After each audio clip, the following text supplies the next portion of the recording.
said we're crazy and told Jamie to bring us up. The angry video game nerd said that we were not shit.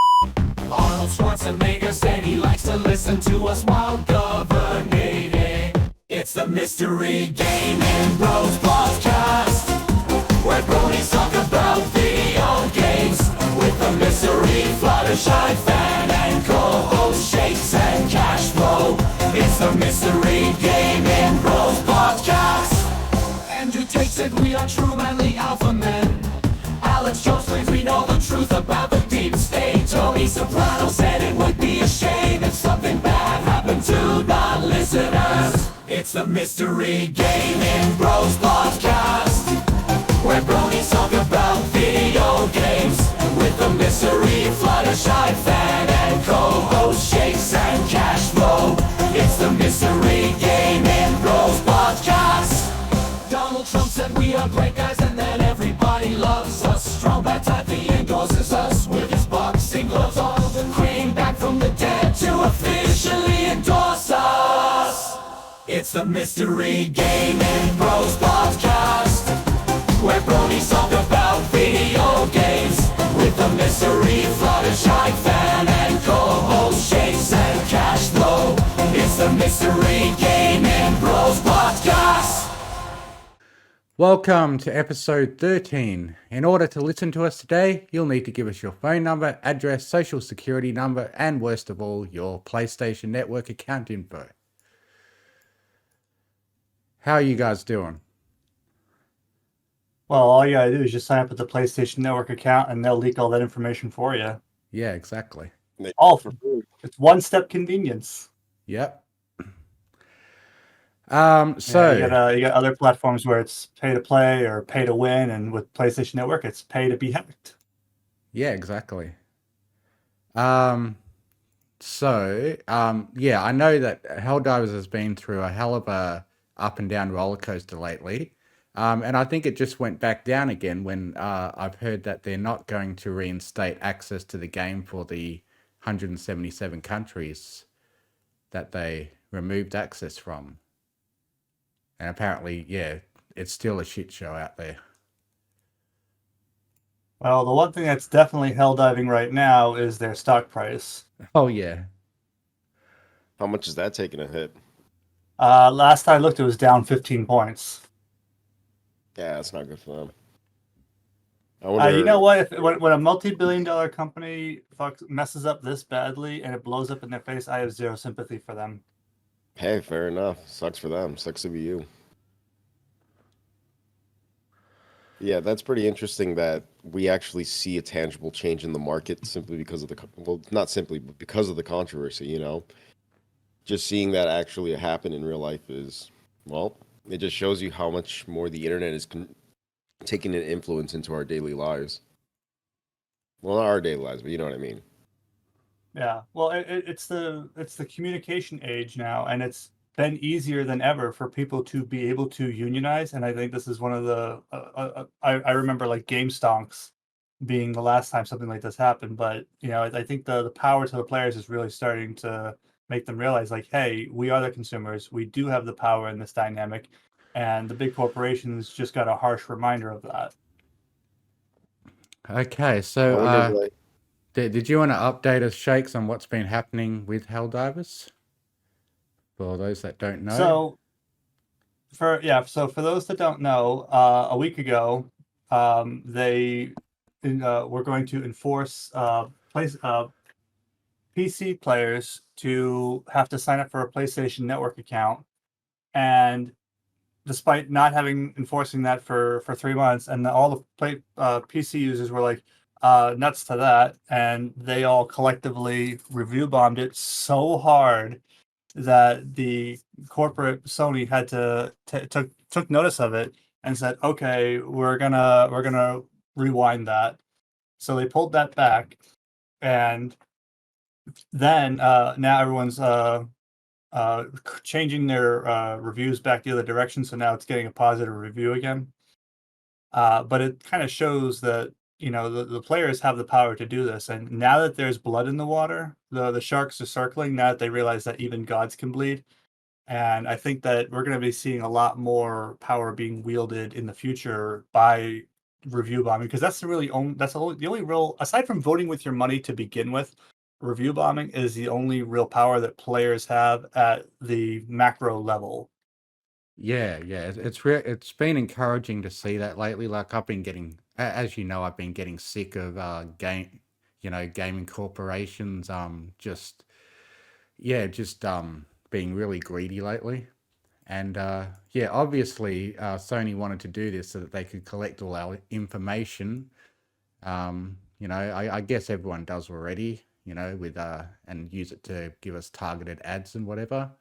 And Sony's trying to Yeah, force people I'm into not their surprised. ecosystem. I'm not surprised by that being the motivation, but one of the big problems everyone had with this was the fact that the game was available on Steam in over 177 countries where the PlayStation Network was not available. So they had all these people who bought the game, but then were no longer able to play it because the corporation, the distributor, changed the terms of service after the point of sale.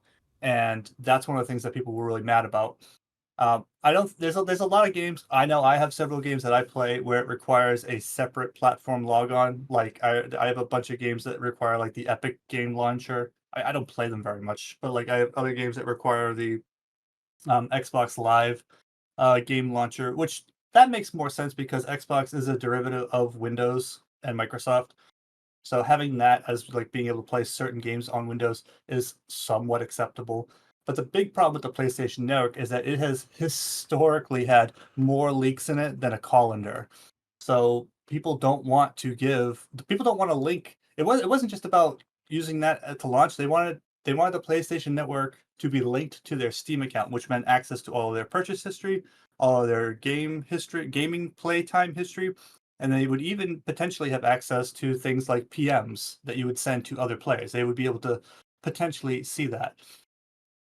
And the other thing too is that they wanted to link your purchasing information because for your convenience, that way you'd be able to buy things through the PlayStation Network using the credentials stored in your Steam account.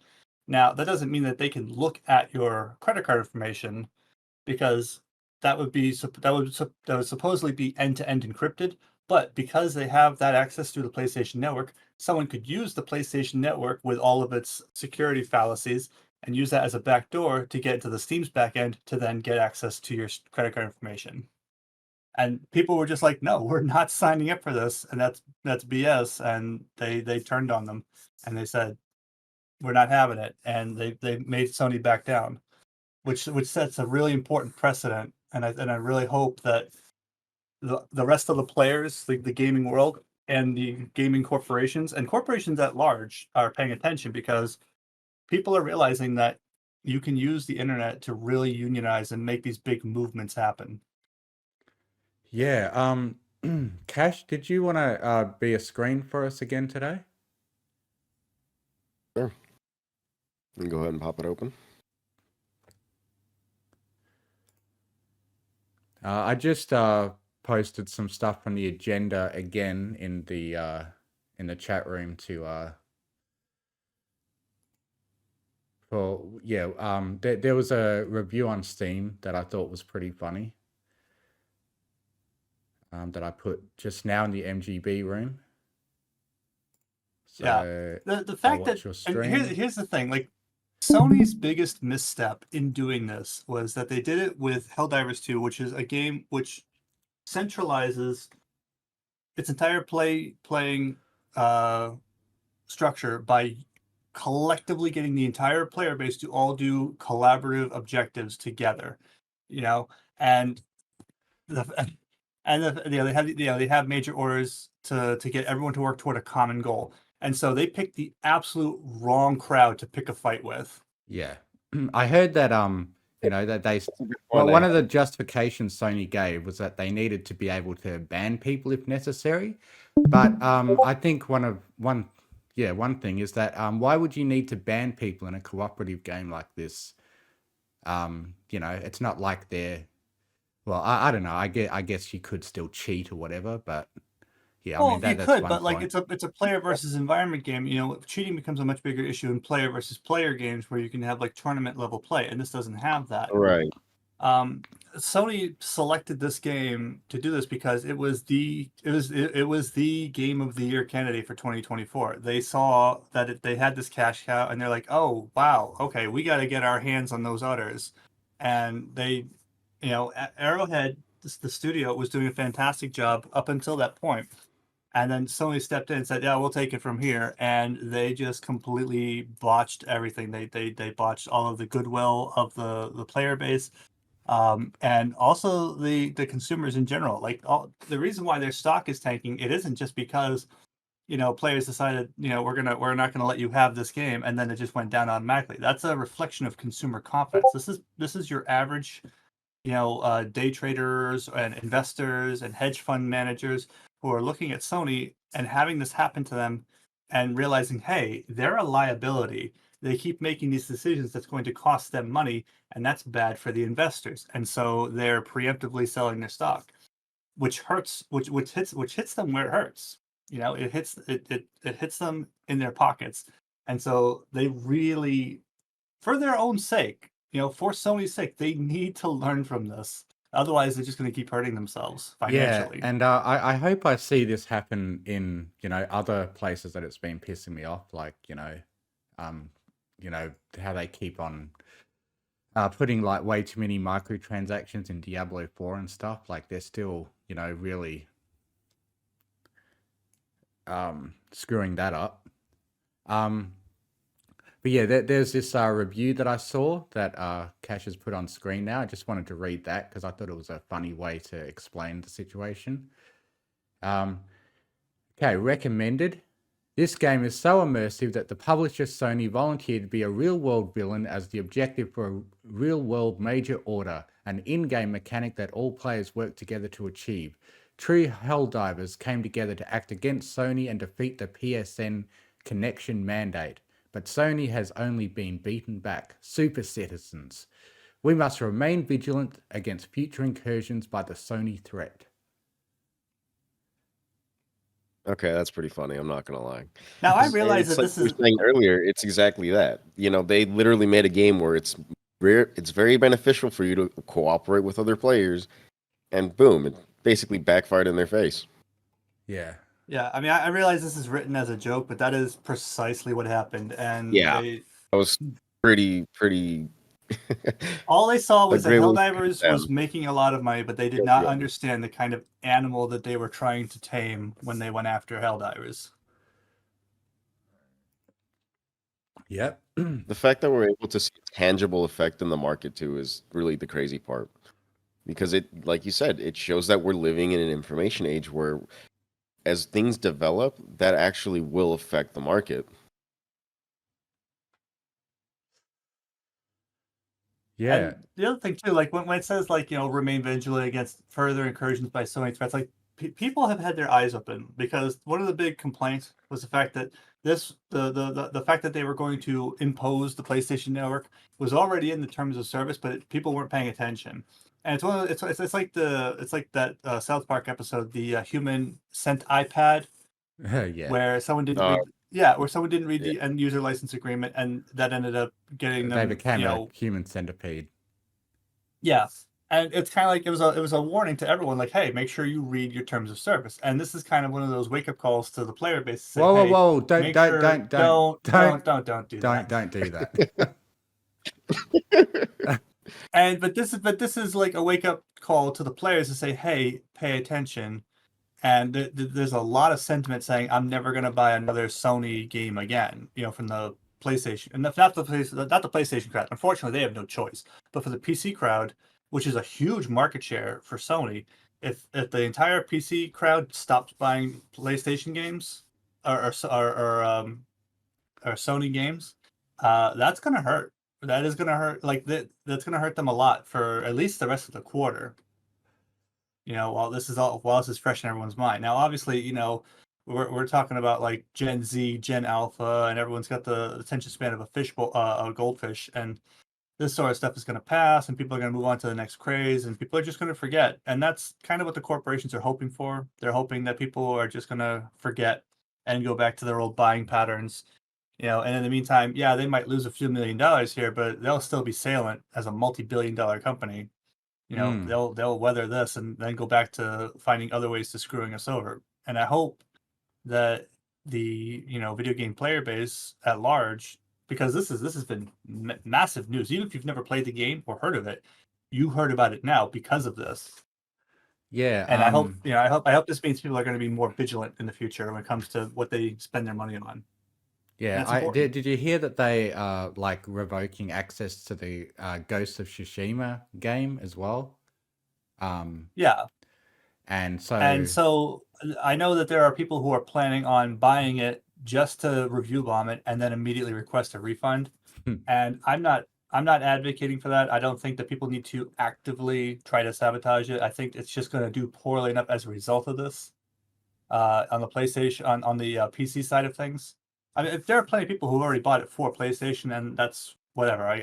That's out of my hands. I don't care. But Sony is definitely just going to continue to feel the pressure from this going forward because the blood's in the water. Like I said, the blood's in the water, and the sharks are realizing that even a god can bleed. yeah, You know, I'd say that like piracy might be a good form of protest, but obviously with Helldivers 2, it's not really a piratable game, is it? Because of all the interaction it requires with, an online server and all that.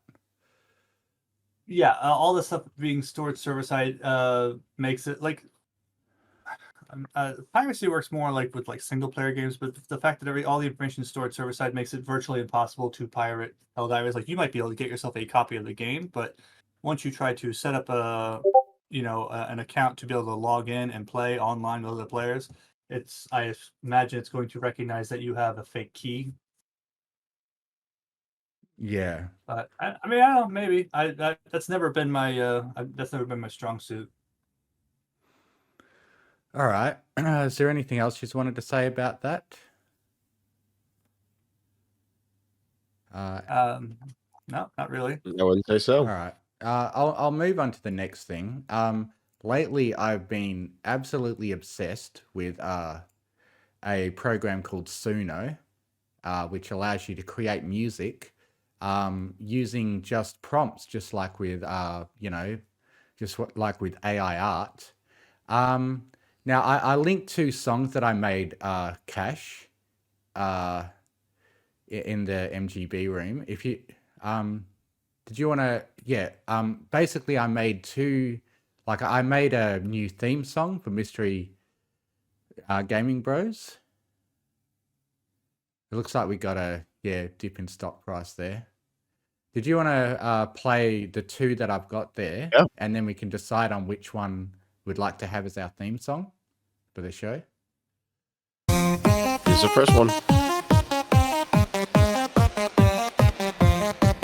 Joe Rogan said we're crazy and told Jamie to bring us up. The angry video game nerd said that we were not shit. Arnold Schwarzenegger said he likes to listen to us while governating. It's the Mystery Gaming Bros podcast, where bronies talk about video games with the mystery Fluttershy fan and co-host Shakes and Cashflow. It's the Mystery Gaming Bros podcast. Andrew Tate said we are true manly alpha men. Alex Jones claims we know the truth about the deep state. Tony Soprano said it would be a shame if something bad happened to non-listeners. It's the Mystery Gaming Bros podcast, where bronies talk about video games with the mystery Fluttershy fan and co-host Shakes and Cashflow. It's the Mystery Gaming Bros podcast. Donald Trump said we are great guys and that everybody loves us. Strong bad type, he endorses us with his boxing gloves on. Came back from the dead to officially endorse us. It's the Mystery Gaming Bros podcast, where bronies talk about video games with the mystery Fluttershy fan and co-host Shakes and Cashflow. It's the Mystery Gaming Bros podcast. Yeah, that's actually Play that over the point. This, outro credits where you like show the names of all the Patreon members. Sorry? that's what I would agree with, honestly. You're gonna I play like that over that, the yeah. outro, like where you show the outro credits where you show the names of all the Patreon members. I only do that for my audiobooks at the moment. Okay. But yeah, I mean, I don't see why you could integrate it because that seems like a good idea to me, honestly. I like that. yeah, and yeah. Did you like the lyrics I came up with? So I wrote all those lyrics myself. Um, but Suno also has this cool thing where, like, for a couple songs I've made, like, I've made songs about a couple games, and what I do is I go to the Wikipedia page and I get a summary of the plot, and I copy and paste that into Suno, and it automatically creates lyrics out of a pasted paragraph, and that's how I make a lot of the songs that I've made. Um, did you want to play the second one, Cash? Apparently you like Yeah. this one better, Shakes. I still kind of prefer the first one we just did, but this one does have more of a 8-bit video game sounding music. I Yeah. just don't I think. just as a general rule, I just try to distance myself from politics or politicians because regardless of which way you lean in any of it, and I don't care, but You're gonna regardless of piss which way you lean, somebody off. you're gonna piss half of your audience off by mentioning any politician because they're gonna like the other person instead. Well, I don't think I really got political with the lyrics. I just mentioned certain names and No, said a no, meme just about I mean, I just yeah. But yeah, that's all it was really, because it's based on what I do at the end of each episode, where I get an AI celebrity to endorse our show. Well, totally I get not it. Yeah, AI. yeah.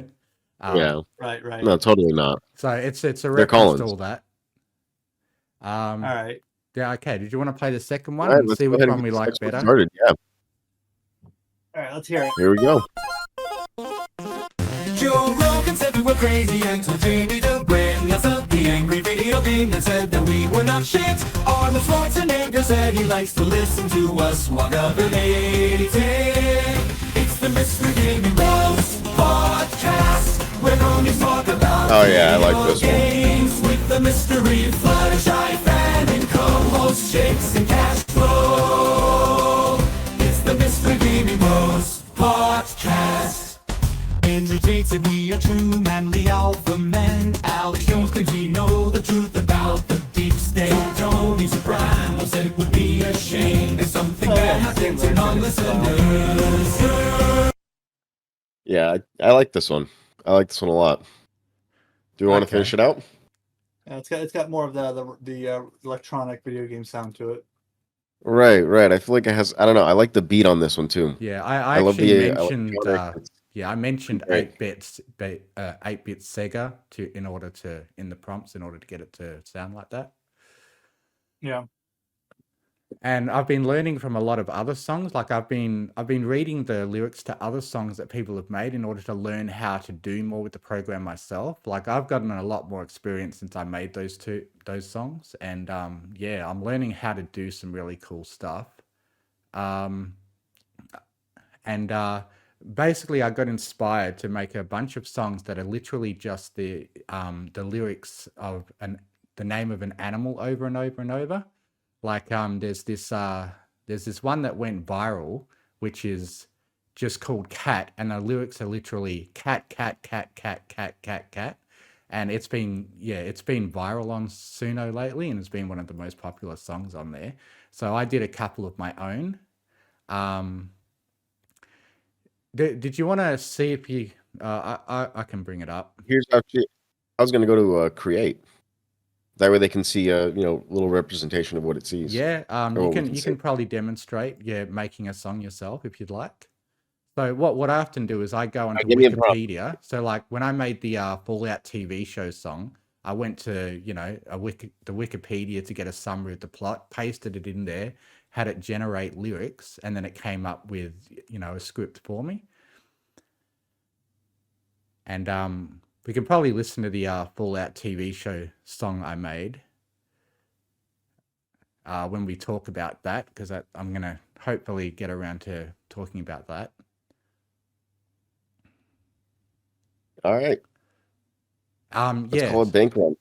Yeah, so We're just gonna create one. okay. Let's see what it comes up with. But yeah, you can get really creative and you can get really I can't really see what Oh, you yeah. typed there from. Yeah, let me go ahead and zoom in for you. There we go. Rubber Bank. Oh, did you generate the song already? You gotta click generate lyrics. Oh, darn it. Yeah, you're right. Generate lyrics. I didn't do that. There you go. Well, let's see what it does with this.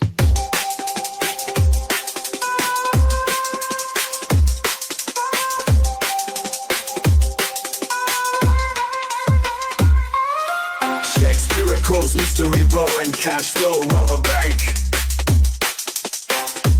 Rubber bank. There we go. Another better one.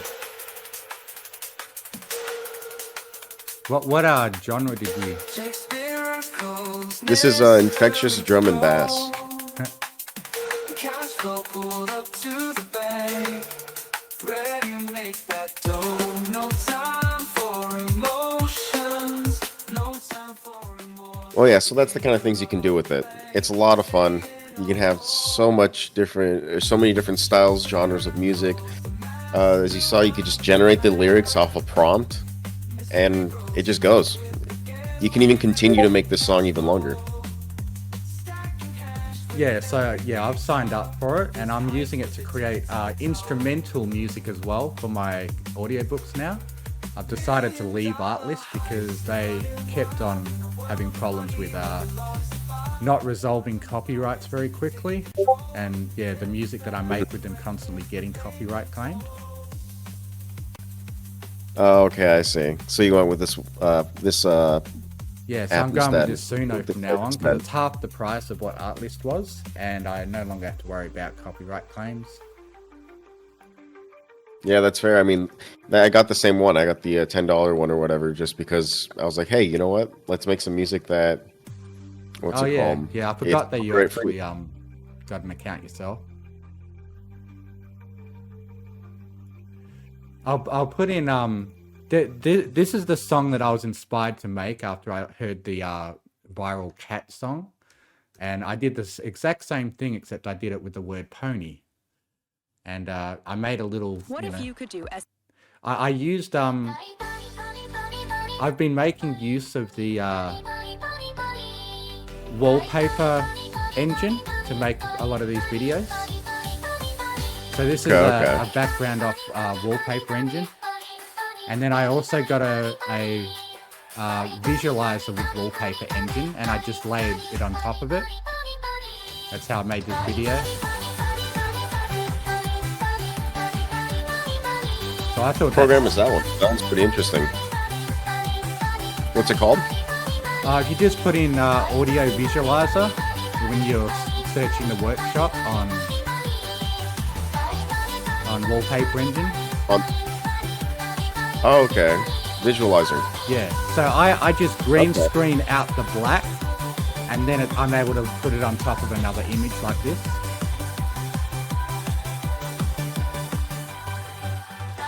So I thought this ended up sounding pretty good. I mean, I've never seen the cat meme that you were talking about, but that is pretty interesting that something like this is pretty, it's gone viral. Yeah. It's funny. You could probably type it in search, cat Suno, and you'll get the one that's really popular. I think it will be that easy. Yeah, this I think thing? it's the first one. Yep. Was it? I have a feeling. What? If you could get cat, Pony cat, to cat. sound like "Call on Me, Valerie," then that would be amazing. I mean, I'm sure with enough experience. experience. Cat, cat, cat, cat, cat, cat, cat, Damn. cat, cat. Wow. Damn, that is catchy. Like snake jazz. Like the person that did that, all they did was put cat and then put cat as the genre as well. So they just let it generate whatever the AI felt like. They didn't direct it at all, and it came up with this. I'm just looking at this thing like, Jesus Christ, what is happening here? But hot damn, is that catchy? I gotta say. Yeah. One more I wanted to show you. Is this Fallout TV show song that I made. And I did this by just posting the show summary into the lyrics like you did before and generated lyrics. And then I made this Fallout TV show song. Did you send it? All right, I see it. So this doesn't have any spoilers. This is just, yeah, the very basic. This is just episode 1, basically. In a world so torn, Lucy left the fall. She was ready to adore. So I did some research on what genre I needed to make it sound like a Fallout Danger song. was her norm. And I think it turned out pretty Searching well. for her father, she had to Okay, stay that's pretty interesting. strong. With a loyal squire by her side, they ventured through the land. In It a was pretty world of interesting. Southern mutants and banjo sound to surrenders, it. they had to Right? take a stand. So I think what I did for this was I went trip hop jazz blues. Because yeah, I just looked up the genres of other music that's been on Fallout. But the wasteland was forgiving, no mercy could be found. Cool bounty hunter crossed their path with a past profound. A trio bound together, destiny to astound. They were the hope in darkness, a light that would surround. So anyway, I think Also we covered that Hebrew. enough. If you guys wanted to say anything else about it. I think I should be good. Cool. Shakes, anything? Yeah, do you have anything that you would like to see Do- made with this program that you think would be cool? You're asking the listeners?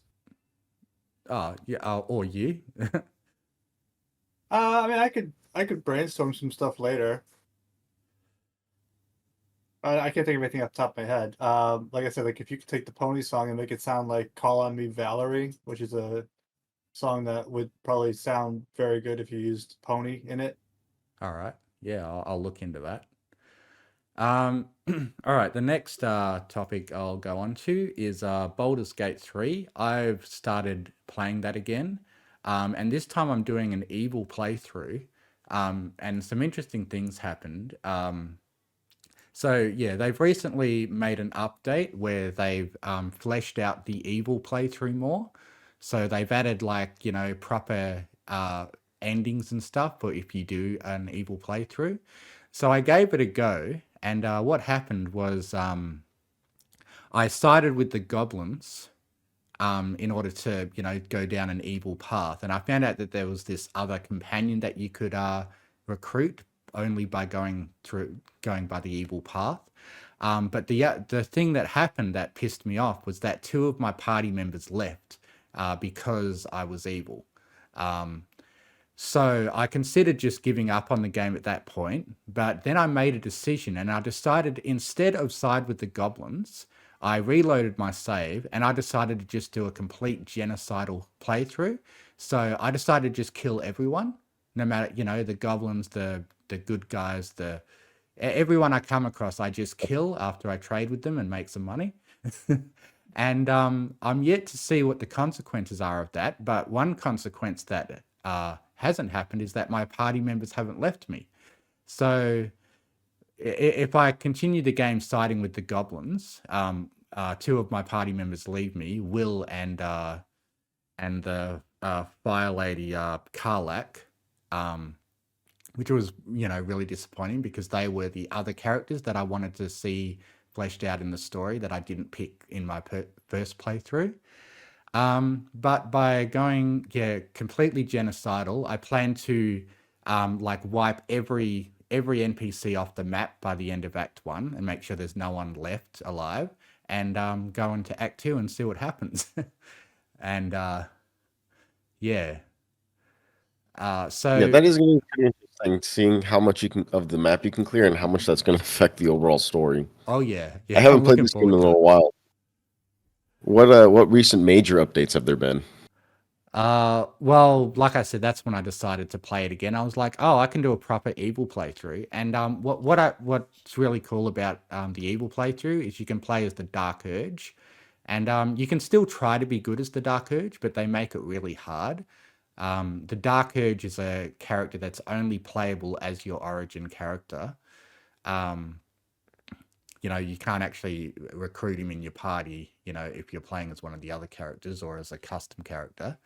And basically, there's a lot of extra stuff in the game based on him being the main protagonist.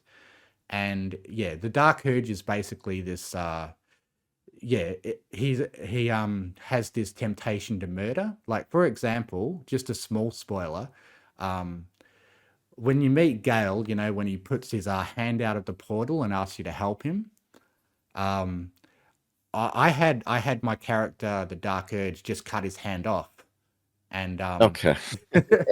and I'm curious to see if Gale turns up again, without his hand later on, or if doing that caused him to die completely. I don't know yet, but yeah, that was a bit of a funny first interaction I had with playing an evil playthrough.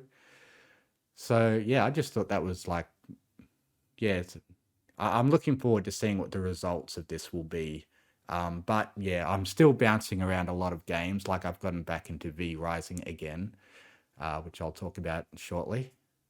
So yeah, I just thought I'd update you on this new playthrough of Baldur's Gate 3. I don't know if you guys I do might know want to one get back into game. it. That is something that would be on my list for at some point.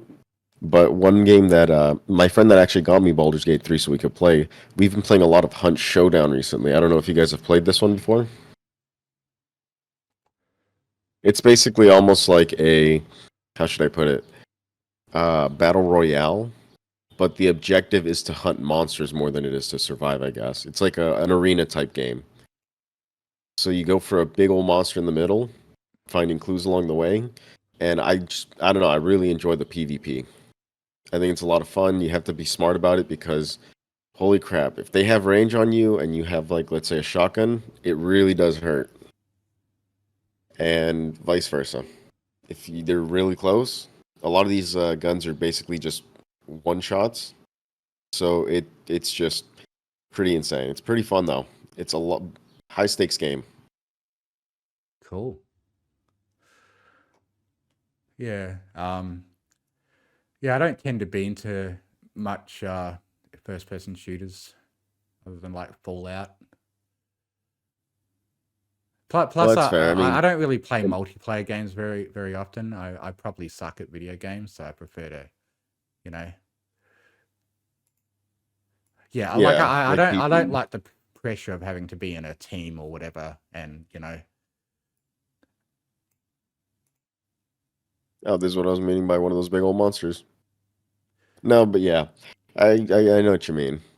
One game that I like to play when I don't really want to do anything like almost a relax game is TTYD, I believe it's called. Open TTD. oh It's a yeah, fun little game. yeah. We've We talked just about this before. Said how it's like very, yeah, it's pretty much a game that I played way back when I was a kid. I mean, I still have fun with it every once in a while, especially with I don't know, if I'm just trying to relax, after a long day, I'm like, let's just put this on, no pressure. Yeah. All right, Shakes, well, tell is me there about it. Like, is it a city builder or like city manager, or is it just like a sandbox? It's more like a transport manager. That'd be a better way Okay. to describe it. yeah, So what you do is you can open different kinds of transport businesses carrying different Yeah. cargo. You can even do people. So you can do like buses, trains, oil tankers, things along So those lines. human trafficking. Oh, yes, naturally. of course. But it's pretty interesting because once you get one industry going really well, it can essentially just fund you to go into the next industry. And you have different, how should I put it? You have different ways of making money, different systems to manage. It gets to be a lot, but at the same time, it's pretty fun. I get you. Is there any games that you want to talk about, Shakes, that you've been playing lately? I have not really had much variety in my recent playtime. I I stopped playing Helldivers during the controversy because I thought that that game was going to be Did you get a refund? DOA. I applied for a refund, but Sony turned around their decision before the refund went through, so I just canceled it. Oh yeah. But are you going to And maybe do I it went, again now that it's turned out they're not they're not bringing the game back to those countries? Or at well, least that's what I've kind heard. of like it's kind of well, that depends. Like it's um because like the people who were already on PlayStation didn't care that they were enforcing a PlayStation Network account. And now that I'm not in one of those countries that's affected by it being delisted, it's kind of the limit of what I'm going to care about. So it's kind of up to them to decide. I mean, like those people in those countries obviously should still refund it, and I imagine that they will. I mean that would be Steam's responsibility, and I believe that they're doing the right thing by offering the refund regardless of gameplay because of that. Hmm. But like fundamentally, I still enjoy the game. It's a fun game, and Arrowhead is a really great studio that made the game, and they've been really great working with the community up until all this happened. And even through this, they were like, "Look, we know you guys are pissed. If that's how you feel about it, go out there and downvote the game, make your voice heard." They said that downvote our game if that's what you need to do. And so, I mean, I think they're champs, and so I went back and I changed my downvote back to an upvote. I gave it a positive review again because at this point, leaving the game poorly reviewed is hurting the developers more than the distributors. Right. And at the end of the day, you want to reward good behavior. You want good behavior to continue. It's like, you reinforce that. Like, okay, I'll change like you did. I'll change my Yeah. negative review to a positive review because that helps the game overall, like you said. Yep. All right. I think I'll move on now. This is a game that I talked about before that I wanted to buy, but I was waiting for it to be more complete. It's Death Must Die. It's yet another one of those vampire survivor likes. And so Yeah. I decided to buy it, and I had a pretty decent playthrough of it. However, one thing that I'm disappointed by is that the game is still very incomplete. Like there's clearly at least four levels in the game, and so far they've only opened 2 of them. So the recent update that made me decide to buy the game was where they opened up level 2. There's clearly still space on the map select for 2 more, and but so far it's been a really fun game. The mechanic that it has that's a bit more unique compared to other survivor games is it's got a bit of a Hades vibe to it, and essentially you're constantly getting powers from these gods, and they've got like storylines to them. And so far, pretty much every time a god has offered me their power, they've had a unique bit of dialogue that they've said every time, and I haven't seen it repeat yet after I think about 20 or 15 hours of playtime. And Yeah, just from the preview video, it looks like someone said like, "Hey, what if Vampire Survivors and Hades had a baby?" And that's exactly what it looks like. it And, is. and the fact It's that not. It's not as story heavy so far as Hades.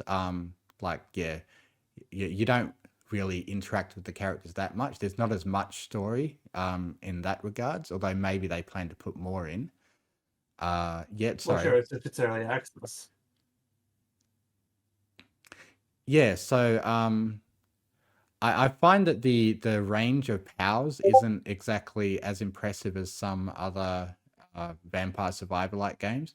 But the other unique mechanic that this has is that it has a permanent upgrade system where you actually find loot, and gear, just like in Diablo or Path of Exile, where you actually put, a chest and helmet and gloves and boots on.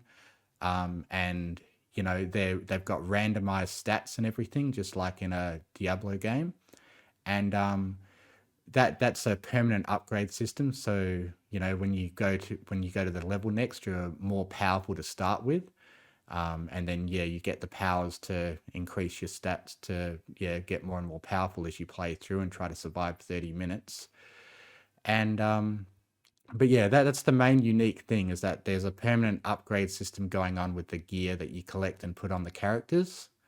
And the only difference with the characters, like the spells and powers that they get from the gods are all the same. It's only their primary attack that's different. And they've got an upgrade tree that will have them focus on certain stats. So I guess the knight is more defensive than the warrior, who's got a larger sword swing and stuff, and focuses on stats that are more offensive compared to the knight. So And so does this carry over from, like, for example, is it multiple playthroughs? I'm trying to wrap. I'm looking at it. It looks like you it's play 30 almost like minutes at a Binding of time. Isaac, where you go multiple levels. You keep repeating, and the only thing that carries over is your gear. So you collect the gear while you're, in a playthrough, and then you go back to your base and you have like a stash. You have stash tabs, and you have a shop that you buy items from, and it has a permanent upgrade system, just like Diablo or Path of Exile in that way, in putting on gear. But you do, just go in and do 30-minute games at a time.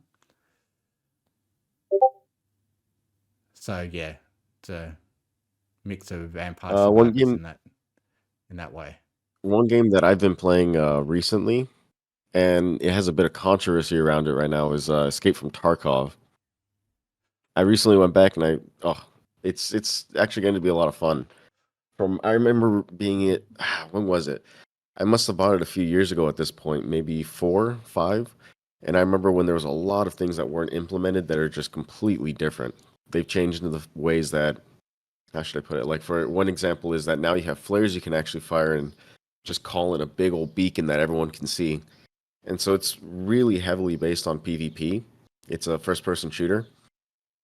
And it's not forgiving at all. I was playing earlier today and I already ran into a few sweats, which was very unfortunate, but happens. So I remember we were talking about this earlier, and you mentioned one of the bigger controversies that it was like $200. Yeah, there's apparently been a lot of people outraged about the price. Oh yeah, there was a package you could get where it would guarantee that you get all future DLCs, and then they changed what the definition of a DLC was, so people were starting to get screwed out of it.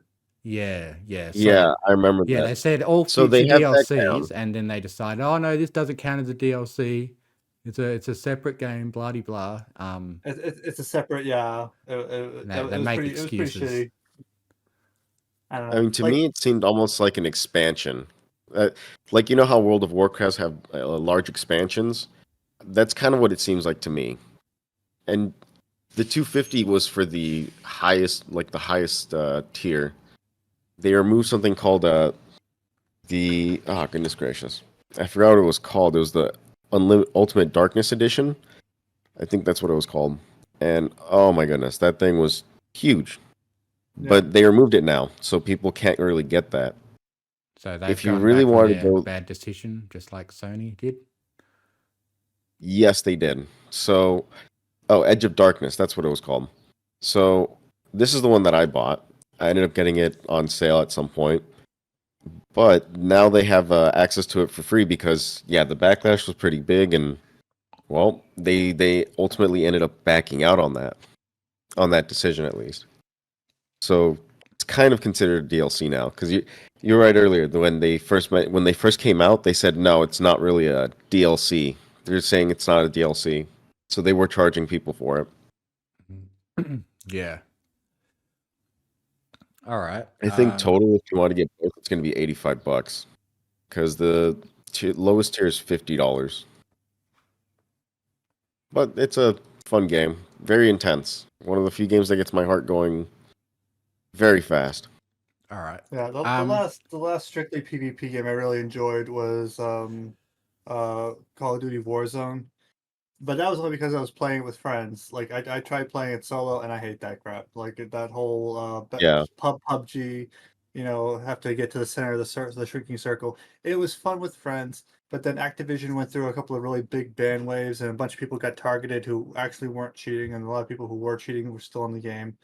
And at that point, I was just like, you know what, I'm out. Right, right. I mean, it's great to have games that you can play by yourself, but that's the problem with not being able to find good games where you have multiple people.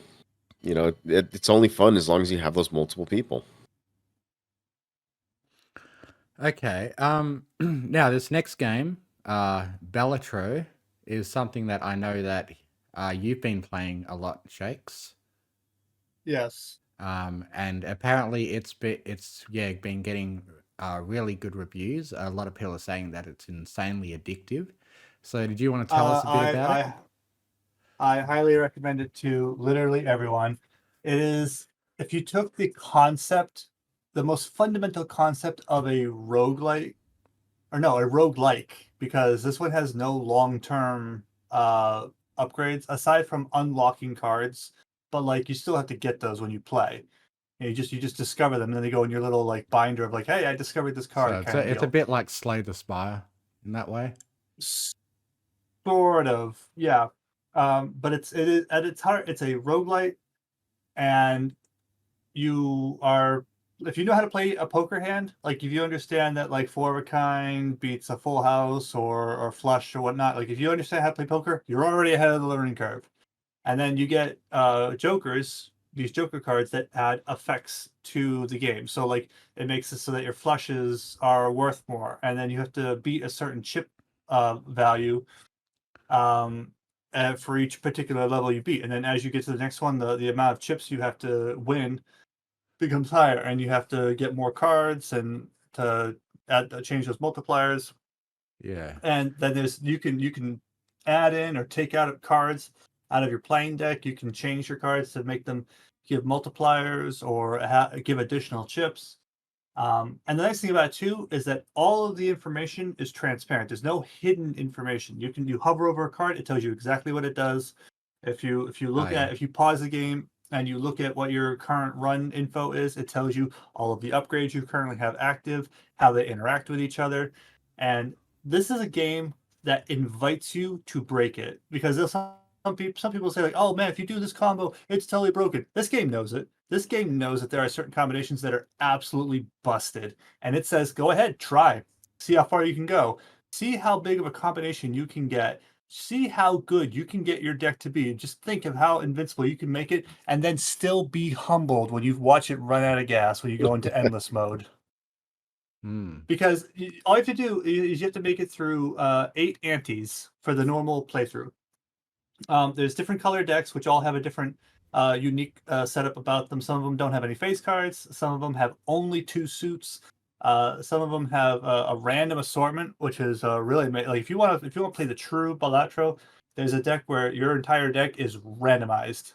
So you could have like 5 aces and no 4s, or or you could have like all of them be in 1 suit or nothing. It's wild. And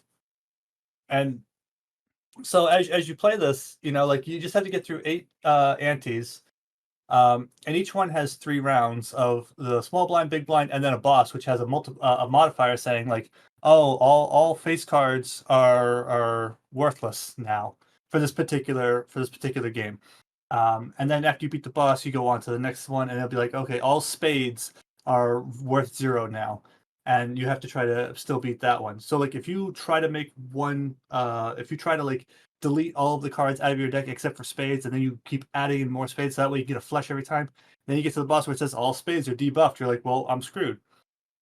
And there is a boss that will defeat every single strategy in this game. So eventually, if you face all the bosses, something's going to target your particular strategy. But there are always ways around it. Like it's never an impossible game. That And just sounds addicting, honestly. That really dude, does. it is. It Yeah. is. I have. It's still really lost hard so on many the hours of sleep. surface. Like it's still really hard on the surface to really understand what's going on. Oh, not at all. Not at all. Yeah. Look, I realize when you're Yeah, watching when you watch the video, there's a lot on the screen there, but it has a very good tutorial. And I've always said that a game will live and die by its tutorial. The tutorial for this game is really good. Every time you discover a new card, you have the opportunity to study it. So like when you go to pick out a new card, you'll begin with a selection like, hey, here's 3 jokers, pick one. You can hover over each one and you can see exactly what it does and decide, do I want to keep this or no? And as you build up your game, you will know exactly what you're doing at every moment, because it teaches you in small digestible steps, and it's a really fantastic fact. Because I was honestly, I had watched videos of people playing it. I was a little intimidated because it looked like a lot of information overload, but it's really not. It starts out very small, very slow, very unassuming, but then once you start playing, you start doing wild stuff. And once you get used to the iconography, the symbolism, like you look at the gold cards, the silver cards, the glass cards, the you know, all the different types, you will know as from playing exactly what all of that does. Cool. So I mean, there's a reason why it's I overwhelmingly I positive. want to get it. If you I want You to should. get it, but I want to get it on Switch if I can, so it can be one of my, you know. look at that, 8.6 times e to the 43. Okay, that's, you have to understand, that's 86 with 43 zeros after it. That's how much money he's making with this particular like, yeah. Because That's how much he has normally, to make this time, right? That's what you yeah, meant? That's what- yeah. Okay. So Yeah, this looks like it'll be a really good Switch game. So I'm gonna try to get it on that eventually. yeah, that's it. It works. It functions great on the Switch. It functions great on the Steam Deck. It's been verified on both. Yeah, that is. He's obviously in endless mode right now because Yeah. let's see. Well, let's see what happens. I'm waiting to see. Oh my goodness. We probably have He made audio it! listeners, so 6.6, yeah, 6.6 times e to the 57. So that's, like, again, that's 6655 with 57 zeros after it, and the game can calculate all of it. Wow, that's pretty awesome. If I'm being honest, that's really amazing. And the fact Yeah. that it could just, Doesn't you have know, my chips, continue on and then only endlessly. the card that showed up was show. It's Yeah, it's that And part's here's great. the thing, like there, if you go into your record keeping area, like what's the highest you've ever gone, it keeps track of all your high scores. And if you go into endless mode, there are goals you can meet way beyond the standard 8 antes there. Like you'll have an ante that you need to beat where it's like some number times e to the 47, and it starts to get absolutely absurd. But that's the thing is too, like you're gonna play so many hands in the beginning there where you're not gonna be able to beat this particular boss, and it's gonna feel unfair. But as you discover more cards, as you discover certain synergies, and you start to find like, oh man, if I can get these 2 cards, they work together really well, and then you find another card that works with those even more. You know, like there's a lot of really great combinations. And the different cards have different rarities too. So there's common jokers, there's uncommon, rare jokers, and legendary jokers. And if you get certain legendary jokers, it gets absolutely crazy with the sort of things you could do with them. How many legendary jokers would you say there are total? I believe there are 6. Okay, okay. So 6 different variations? There may be more. Yeah, and they each do something really special. Like there's one in particular that I had that has sent me on my god run, where every round it can create a copy of a card in your consumable area, which if you look in the top right corner there, the Hanged Man, the yeah, it'll create a negative copy of that. And the way a negative card works is that it functions the same as your regular card, but it creates a space because you have a finite number of spaces you can have for cards. Like right there for the jokers, it's 6 out of 6. If you had a negative joker, then it would fill that spot, but then it would say 7 out of 7, and then 8 out of 8. Like it creates a spot every time it adds one, so you can keep having unlimited number of cards in those areas. And I've had, like 100 jokers as a result of that, or 100 planet cards, because each of the planet cards upgrades your particular hand type associated with that planet. So like when you get a Jupiter card, for example, that increases the amount of score that your flush does. Or if you get a Neptune card, then that increases your straight flush score multiplier.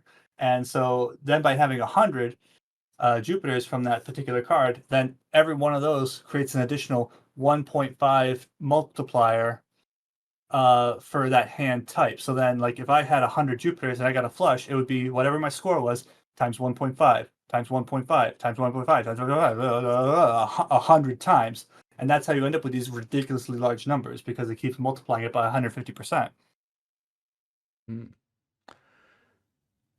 And I'm wondering how. yeah, I'm wondering what like the if you, highest someone's gotten so far is.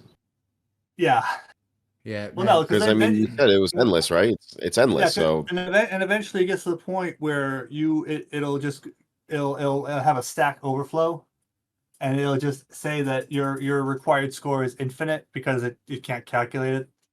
Yeah, right there, like score at least NaN, which is the equivalent of like null. And so if so you end up having to get a score so high where it rolls over into a negative, and then you get like the NaN score. But as long as you can meet it, it'll still count that as a win. So you just have to keep getting infinite score. You know, it's not actually infinite, but like, right. But that's the whole idea that yeah, theoretically, right? yeah, and so like when you're looking at all that mess he's got up to the top there, like this is some late career stuff. This is the sort of person who's been playing for dozens of hours to be able to do all that stuff. But like I said, as you play, you unlock things and you learn it as you unlock it. So you're not going to get dumped with a bunch of stuff that you're not going to understand. It's very good at teaching the player how to get better. Cool. All right. So it's a game I recommend it to everyone. If you even remotely know how to play poker at all, then I recommend Yeah, it. it And looks like it would be, have a very scratch a very similar to itch to what Britato did, because that was a vampire survivors like game where everything was very transparent and it was just yeah, fun, stacking up different things like crit and attack damage and stuff, and just yeah, going exactly. crazy And with it. I'll say this: like I've had days where I go to work and I have just absolutely a terrible day at work, and I'll come home and I'll be so depressed that I don't even want to play any video games, but I can always play Balatro. Yeah. That is my forever game. I can always go back to that, and I can like, all right, I'll play one game of Balatro. Maybe it'll go 10 minutes, maybe it'll go 40 minutes. You don't know. Hmm. You don't know until you start playing that particular. And the nice thing too is that if you need to stop mid-run, you can stop, and it'll automatically save your progress for no matter where you are. You could be in the middle of purchasing a card from like one of the shops, and you can have the shop window open. You can exit the game. Yeah. If you come back to the game days later, it'll be back to that same exact window. I assume there's no actual, That's pretty nice. extra real world money being spent. I should hope. No. Yeah. Nope. There's Cool. no actual gambling at all. And as a matter of fact, there's no virtual gambling in the game either. Like you don't have money. You don't have like a chip count that you have to bet on a hand. Hmm. You just play your cards and they generate a score. And all the antes are is just you must meet this minimum score to progress to the next level. Yeah. They call it chips. They don't even call it money. And then you have ways of earning. You have ways of earning virtual money in each particular run, but you use that just as a secondary currency to buy things from the shops. That's not, so you get your money and you get your score, which is the chips. Hmm. But then again, when you start a new game, you go back to $0 and then you earn more to progress. Cool. All right. Let's Yeah, move on now. Oh, sorry, unless you wanted to say something, yeah. Cash. I was going to say it sounds like it would scratch a particular itch. I like it. Get I'm it, gonna add. get it. This very like this. I don't even have to know anything about you to recommend this game. This game is for everyone. Cool. All right. Let's move on now to a game that I've been playing a little bit of. I hope to have played more of it by the time we did this show, but I've just been getting distracted with V Rising and Baldur's Gate. But it's called Have a Nice Death, and it's currently on Game Pass, so you can play the game pretty risk-free that way if you've already got Game Pass. Now this reminds me a lot about Hades in that it seems to have a very deep story. Like there's a lot of characters in it that all have distinct personalities, and they've got a lot of yes, a lot more stuff that they reveal about their personalities. Each time you go through a run, and like there's bosses that have like unique dialogue every time you face them. In a similar way to Hades. And basically, it's sort of like a roguelike Castlevania, Metroidvania game where it's side scrolling, and you go through and you like when you go to the next level, you can choose which type of level you want, and it determines the reward that you get at the end. Like you can go a route that will give you more max HP, or you can decide to go for better equipment instead. And yeah, you got a variety of different weapons, which is like a variation of your scythe. Like you can get a scythe that's like a scythe on a chain, which is probably my favorite one, or you can have like a double-ended scythe. And but other than that, there's all kinds of different spells that you can get. And like I've only very shallowly into the game so far, and when you look at the list of stuff that you can unlock, I've barely touched the surface of it. Yeah, but bring something up full screen so that we can get an idea of it. So yeah, Metroidvania-like gameplay. You choose which upgrade you want to go for when you go to the next level, and when you beat that level, you get some sort of reward. And yeah, it looks It's a really 2D fun. You're platform. just I making was expecting souls. I was expecting it to be isometric like Death's Door. But No, I like I this. did say Metroidvania. This is what Yeah. Metroidvania is. Side-scrolling combat. Yeah, sort of like Smash Bros as well. Yeah, actually, that is true. It kind of does give me a bit of Smash Bros vibes, I guess. I think it's the floatiness. Yeah, I so got PTSD from freaking Jigglypuff. it's a lot. Little It's a lot of bastard. fun so far, and I look forward to getting deeper into the game. But yeah, Yeah, I mean, this one seems like it'd be a lot of fun. You look like you just fly around the map, basically, reaping yeah, souls. and you get very different collecting- upgrades every time. Like I've really, seen the same upgrade multiple times, but I'm probably only 10 hours in, and I've only beaten the first boss and haven't been able to pass the second boss yet. And sort of the storyline behind it is that your death and you're trying to get back to your former glory days or something. Like Death used to be a really big, powerful figure, and he's like devolved into this tiny little mini Grim Reaper. Kind of reminds me of Greg from Conker's Bad Fur Day. I don't know if any of you remember that. I remember. Actually, I don't think I've seen that one. Oh man, Well, if you good luck haven't played finding Conker's it. Bad Fur Day, it's a must play. Good luck finding it. Has it been basically Well, delisted it's on from Game everywhere? Pass as well. Conker's Bad Fur Day. Well, I played it on the N64. Yeah, so did I. Oh wow. And I was probably too young to be playing a game that vulgar at the time. But I was watching South Park, so who cares? I remember playing goodness gracious, I think it was Super Mario Bros. Played that one on the N64. That was a lot of fun. I only did that a few times though. Wait, you mean Mario 64 or Super Mario Bros? think- Because that was Oh, on the my Super bad. Nintendo. My bad. I meant Mario Bros. Mario Bros. Yeah, no, Mario 64. Mario 64. That's what I meant to say. Yeah. It was a fun game. That was a really fun game at the time. Just getting the Tanuk suit is what it was called. Tonanuk.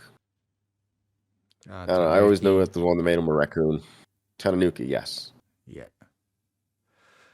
Well, anyway, I am still confused because like you're I don't remember there being a Mario game on the N64 where it had that. Unless you're talking about like the they metal didn't go suit. back to 2D till the Wii with Mario, Yeah. really. And even that it was like 2.5D Hmm. with Mario Wii. But I mean, I could be misremembering it. I was rather young at the time. Well, I Anyways. imagine you probably weren't born yet when the original Mario Bros came out. Well, no, but I don't think I was still either. play it later. neither of you were. Yeah. I was gonna say you could still play it later. Yeah, okay. Well, the next game that I want to talk about is yet another new game that's come out, which is trying to be a competitor to Civilization yet again. It's called Millennium, Millenium.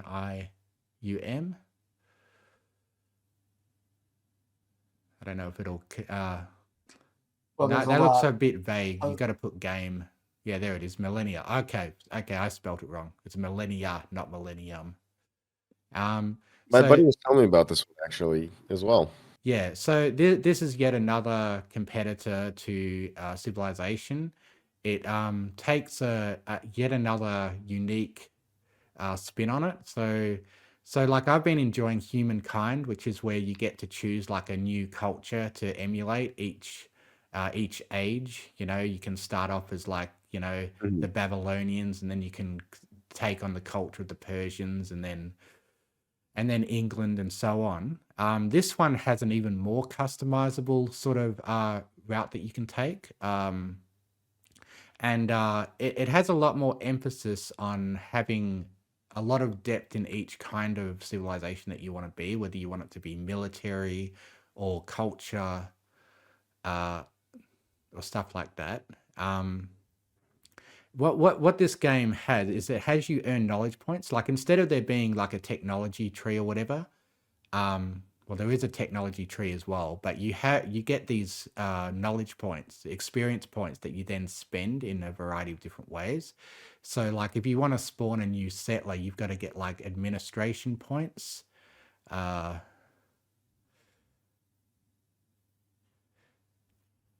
Well, I'm already getting Civilization vibes.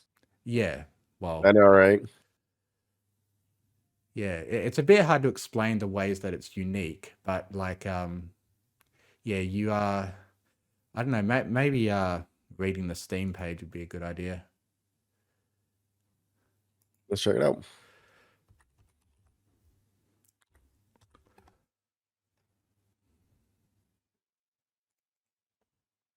In a humble Stone Age settlement. From here, you guide your nation through the ages, charting its course through 10,000 years of history. Oh yeah, that's mad Civilization vibes. Remember, you're in control. Will you lead a fearless band So of this is where you can warriors or a choose a serene sort of group pacifists? play style that you want to go with. Any path you choose comes with unique opportunities. But So as your this nation is like grows, if you want to be an so do the needs of your explorer people. type civilization, Get out there and scout the map. and there's like culture type civilization, Uncover those science crucial type, resources. or military type. Establish supply chains and capitalize on lucrative trade routes. And if things get heated, defend your people with force. For every turn, you'll be faced with decisions. Completely Oh yeah, altering the course that's of the history. other cool mechanic You is that reach you a can go glorious through age of different victory. ages. So just You're pause for a forced to sec, brace Cash. for the worst of outcomes. You can go through different ages. So like there's the Age of Plague. Now, what's annoyed me with each playthrough that I've done is that these ages can be triggered by other civilizations. So even though I met the requirements to go into the heroic age, another civilization triggered the Age of Plague because they met different requirements. And basically the game's very different each time because instead of going into the Iron Age, you could go into the Age of Plague, for example, or you can go into a more golden age type thing like the heroic age. And there's like a lot of different alternative ages that you go through that make each playthrough very different, and it's a bit roguelike in that sense. In that, yeah, you can go through very different alternative types of games through this age I do system. like that. I do like that, and it's different from Civ in the sense that because if someone else causes the Age of Plague and it kind of screws you out of your golden age, I don't think you can do that in Civilization 6. I don't think there's really too many situations where another enemy is basically causing you to have lost your golden age or anything along those lines, because those points, civilization points in that game only go up. I Yeah. don't remember them going down. So far, I've been finding the game very hard. I haven't gotten past the medieval age yet. I either die or I decide to play a different game. But yeah, so far I really like how unique it is. But I am kind of waiting for it to be more complete because according to the roadmap, they're planning to release an extra starting age, so an age even earlier than the current ancient age, and they're also planning to add 2 ages in the future, and this is going to involve like a lot of alternate routes that you can take in terms of what the age is called, And yeah, there's apparently a lot of them for each step. Like I think there's eight steps through history that you take, and each one can be a different type of themed age. Anyway, continue playing.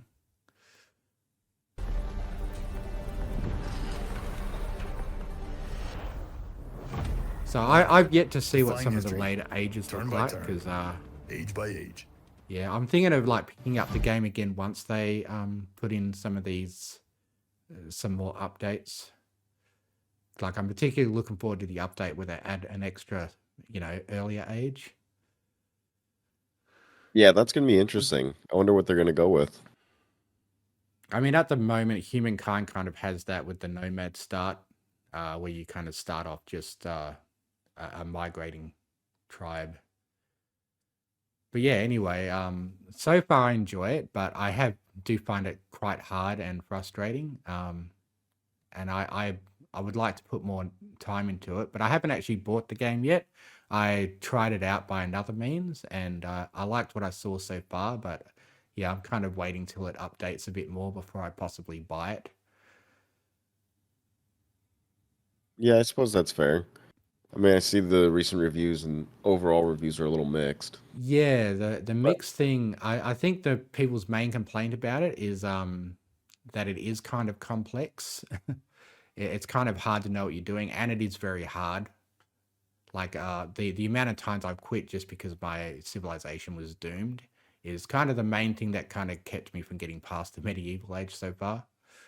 And I know most people will say that like Civilization 4 was the peak of the series because then after that they started to appeal more to casual audiences.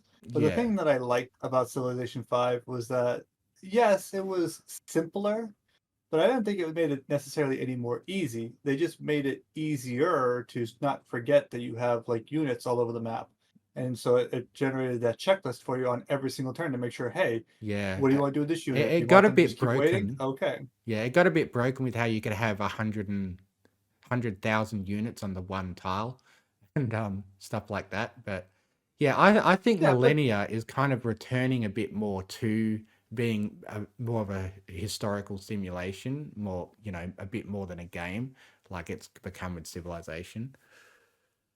Right, but I'm saying like the thing that prevents it from feeling overwhelming is that Civilization 5 kind of like kept a checklist for you for every turn to say, hey, here's all the things that you need to do on your turn, so that way you don't forget about anything. Oh And yeah. it, But by the way, and it kept it.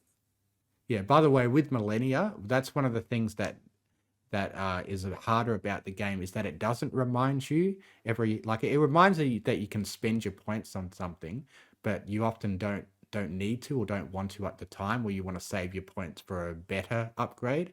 Like you could spend 30 administration points on getting a settler, or you could wait until the thing you want to get that costs 100 administration points. And there's a lot of decisions like that that make it quite a complex game.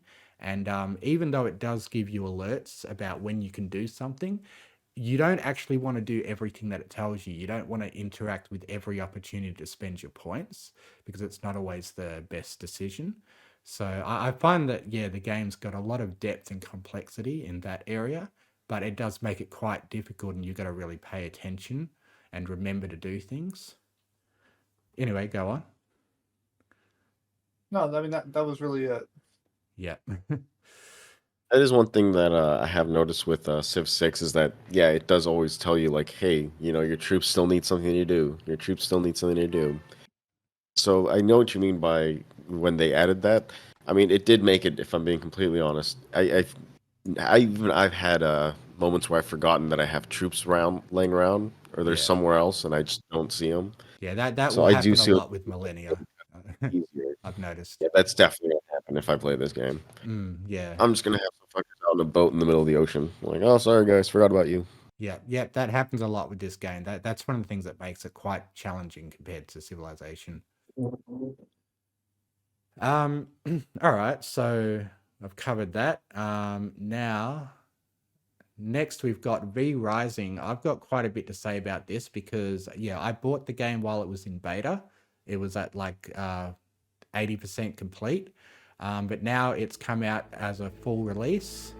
and there's quite a lot of new stuff that they've included. Like the jump to 1.0 was pretty big. Now, when I was playing the game, in my first playthrough, one of the things that really pissed me off was your storage. You'd have to, make all these chests and like just dump all your stuff into them and try to keep track of where all your stuff is. But they've introduced a new storage system where you've basically got these different types of shelves, and you basically go to each shelf and you just dump all your items into that shelf, and it's like there's a shelf of each different type of item. So you've got a potion shelf and a materials shelf and a building materials shelf, and it makes it a lot easier to keep track of your stuff. Like one thing that annoyed me with the game before was just how often I had to just keep going to each of my chests and finding things that I want. But now the game automatically organizes it for you by having like multiple different types of chests instead of just all these generic chests where you've got to try to keep track of where you keep everything. And then there's also in my first playthrough of the game, you'd have to actually you got your spells in a certain order. You got a certain spell off each boss that you beat. But now when you beat a boss, you get a choice of like a couple different spells. So it makes the game more varied in that, you can have a completely different build going forward in the game than you used to, where you just get, your spells in a particular order based on, an almost universal order that you're going to be killing the bosses. And they've now got controller support, which is absolutely great. I found it very awkward playing on the keyboard and mouse. It made camera control really difficult, especially while you're trying to fight enemies. And they've done the controller support really well. You don't have to worry about the camera so much because you just press Y and it turns the camera in the direction you're facing. And it makes combat a lot easier. I stopped messing with my spells so much, which I was on when I was playing with the keyboard and mouse. And it's just a much more comfortable experience with the controller now. And they've introduced a new difficulty mode called Brutal. Now, what actually happened was I accidentally started my new playthrough of this game on a Brutal server, and I didn't realize I was on a Brutal server. So every boss was like probably 3 times harder, and the game basically became mandatory about teaming up with other vampires to take down the bosses. And I came across this one guy who was like cursing me out for, when I was trying to help him beat the boss. And there was this absolute asshole who was calling me a cunt and stuff and telling me to fuck off. And I didn't know what I was doing that was pissing him off. So I realized that, this just isn't for me. And I started to get on a normal server. And that's where the bosses are beatable on your own, but it's still quite challenging. But usually if you have another vampire come along and help you, then it kind of trivializes each boss. But I found that a much more comfortable way to play, where I didn't have to worry about, worry about needing to have a team to beat a boss, I guess. But yeah, there's a lot more play. Like when I was playing before, the server population was pretty low, but now I'm coming across other vampires all the time. And I actually watched a bunch of them defeat. Like I woke up in my castle and I went outside and they were literally fighting a major boss right out my front doorstep. And Oh, you got a good show. Get yeah, on some popcorn. yeah. And I kept dying. Like I just kept walking out of my castle, and I kind of tried to contribute with a hit every now and then. But if the boss hit me even, one time with a tiny little spark, I'd die. And then I'd wake up in my castle and go back out my front door and see the battle still going on. And then Get hit with the same spark. yeah. So I died again, and I went outside, and they were eating the corpse of the boss that they finally defeated. It took like 10 vampires to bring him down. but I just missed out on the reward because you have to. Yeah, every vampire that was involved in the boss fight has to get to the body and absorb it within a limited time, and I just missed out, so I didn't get some super powerful boss reward way earlier than I would have been able to get to normally, because this was apparently like a very high end boss that they were fighting right in front of my castle. So yeah, like I've covered the basics of what the game is about in the previous show, and yeah, I just wanted to say that I'm getting way back into it again. I'm currently only about as far as I was the first time I played, but I'm looking forward to actually getting to both the content that they released in the last update and the content that they've now released in the 1.0 update. And yeah, I guess I'll have more to say about it next time. Yeah, does it look like a game that you guys would be interested in picking up? Well, I already have it. Yeah. Well, I bought it's it a great time. I bought it when it was in beta too. Although, wow. like, if you've been playing it, did they make the combat more fluid, or is it still really clunky? I enjoy the combat. It's not like a Diablo game where you're totally spamming your skills all the time and just doing attacks that cover the whole screen at once and stuff. I think the combat is more reserved and the enemies are tougher. So, you can be up against a group of 4 enemies and it'll be quite a challenge. You're not just slashing your way through hundreds of enemies like in a lot of ARPGs. The combat seems pretty similar to when I last played it in like the 7.0 update.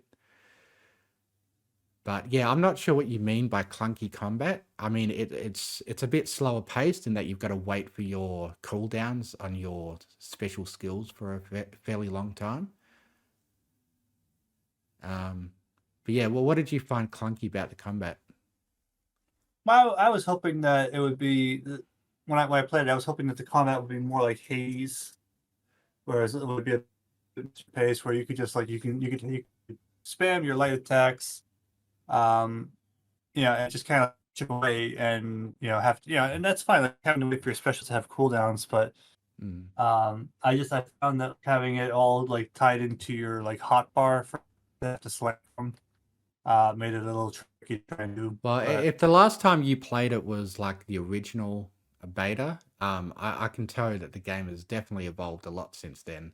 Like I saw people talking in the chat, in the chat of the server, saying, "Holy crap, this game has changed a lot since I played it, way back in early beta."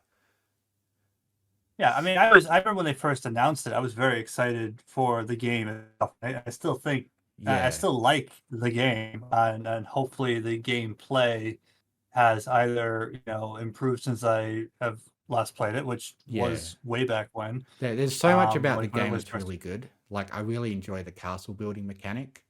Yeah, Yeah, there's just a bit of a grind when it comes to collecting the materials to build your castle with. yeah, I remember that too. Yeah, Like it's having to still a set bit up the grindy. machinery to. Yeah, it's still a bit grindy. It feels a little bit like what do you call them? Like, how phone games have got like mandatory grinding and wait times and stuff like that.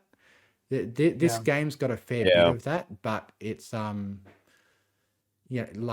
they don't have you pay microtransactions to speed anything up, so everyone's on fair footing.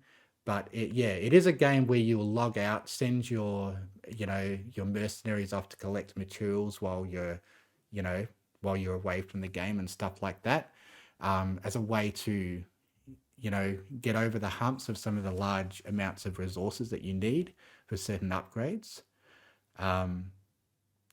Like the game starts off pretty fast paced, but yeah, it will slow down as you start needing to grind quite a bit.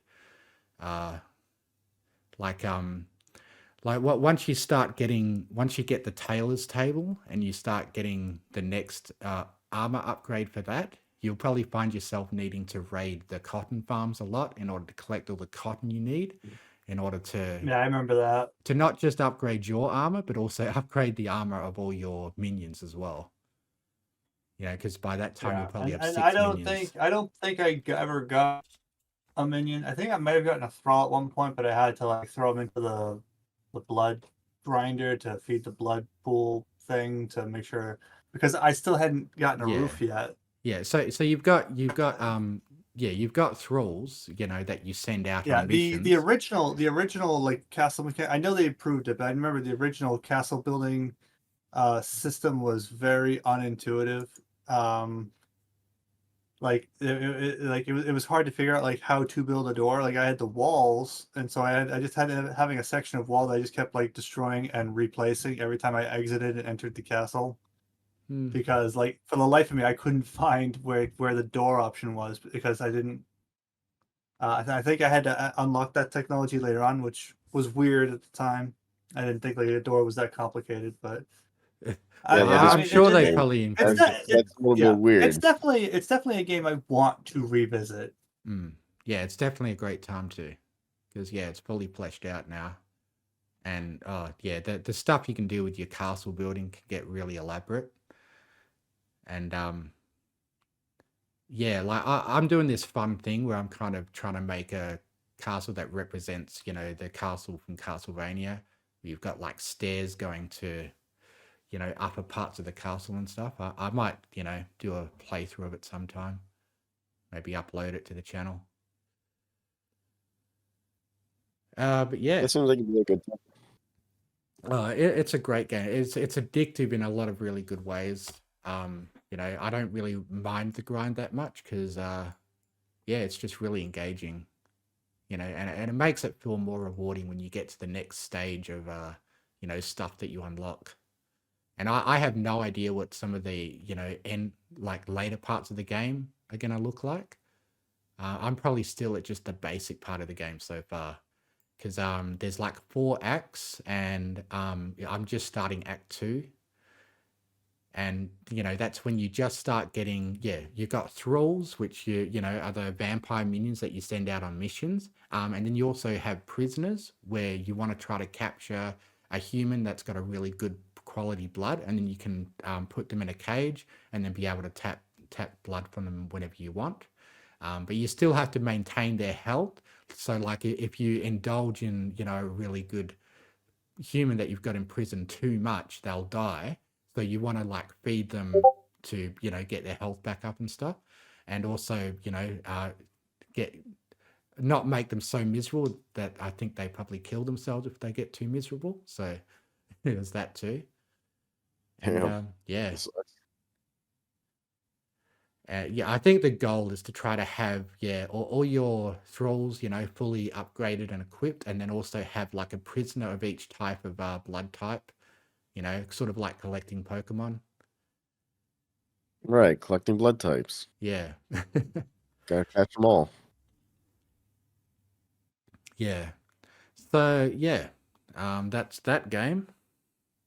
Is there anything else you guys wanted to say about it? No, I'm good. It certainly seems pretty interesting that it's like an arena almost. It's an arena fighter in a sense as well.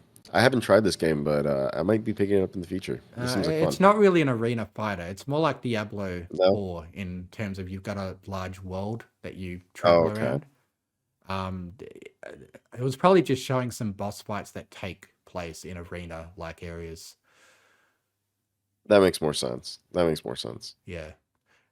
Like a lot of the bosses that you fight. The arenas are organic. Like I remember one of the first bosses I fought was like a mercenary in a town square. Yeah. And so like you're in like this marketplace, and so but it's like a open enough area where it is more or less a natural arena. Yeah. So and there's also bosses that wander around, so you've actually got to find them, and they wander around. So the place that you could end up fighting them could be, just about anywhere. And sometimes you'll want to plan to make sure you ambush them out in the wild, so that you're not having to deal with a whole bunch of other NPCs that are going to get that are going to make the battle harder for you.